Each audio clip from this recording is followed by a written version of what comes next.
Искра Трпева, едно од најпознатите имиња што ја одбележа македонската забавна музика во 90-тите и почетокот на 2000-тите години. Добро познат вокал на поп сцената, кој зад себе остави голем број македонски хитови.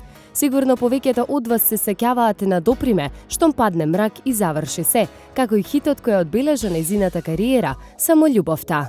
Само љубовта има сила и не грева сите во височина. Само љубовта има сила, прави чуда и дава сила небесна. Искра Трпева пред повеќе од 10 години се повлече од македонската естрада и се посвети на мајчинството, семејството, но и својата кариера. Може би ево музичка илегала, но за ексклузив реши да ни открие каде и што прави денес. Здраво, Искра, ти благодарам за денешното интервју. Па на сам старт, каде е Искра денес и што прави? Каде сум? Па на многу страни сум. Тука сум, во Скопје сум. Работам, веќе тоа се знае, значи како професор по оперско пеење, односно соло пеење во Средното музичко училиште во Скопје. Меѓутоа, морам да нагласам дека имам дечиња од нижото музичко.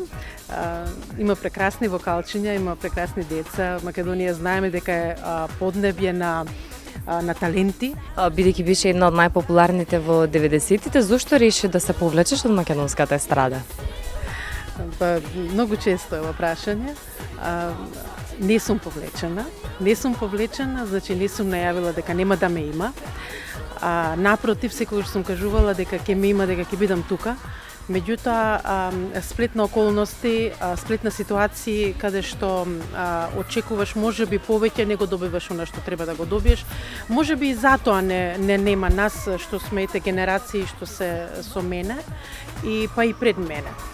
Тука сме сите. Јас мислам дека голем дел, ако не 100%, 90% од пеачите сме тука, кога ќе добиеме на вистински момент за појавување на естрада, на сцена, а тоа носи многу работи поврзани. Во тие 90-ти години македонската музичка сцена дефинитивно беше во експанзија. Кажи ми, како беше во тоа време да си славен, да си популарен? Многу убаво, имаме многу примери. Прекрасно е чувството.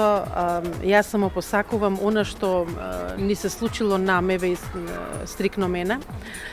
Значи да го осетат буквално сите. Колку уживаше во славата? Од моја страна гледано, јас секогаш некако се подпирам на еден друг збор кој што навистина многу ми значи и кој што ме исполнува во целина, а тоа е почитта. Значи, таа почит сум ја добила и кога ќе го осети човек тоа, тогаш е тоа. Со колку Искра се дружеше од македонската естрада? Со сите, меѓутоа, не знам зашто повеќе со машките. Некако имав значи дружењето во смисла на каравани кога имавме и тоа се. Можеби затоа што сум човек кој што знам да се пошлам и на своја сметка, не сум имала ете предрасуди некои такви. Можеби и од друга гледна точка, дека како мојот татко е бивши фудбалер, тренер по фудбал и така натаму, значи генерациите кои што биле како Владо Јаневски, кој што многу често знаеше да ми каже, многу му се лутев на татко ти што ми избрка, што ми рече дека никогаш нема да бидеш фудбалер, вика, ама затоа станав пејач. Дали ти се допаѓа музиката која што ја прават денешните македонски пејачи, твои колеги? Апсолутно да. Нека ми простат другите, меѓутоа периодов сум окупирана со Владко Лозановски, со неговите последни композиции кои што навистина јас мислам дека и на Инста му пишав баш.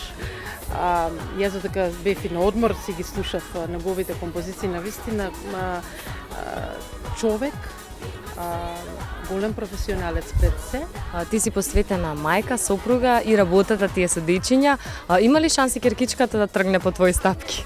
Веќе тргна. Веќе ја однесов во нижо музичко, ја запишав. Она е, значи, во таа 9-летка што влага во нижото музичко, она ја почна, ја стартуваше годината, сега оваа година, значи, и се надевам дека, затоа што го сака пијаното како инструмент, не сака да биде пејач како мама. Мала е уште.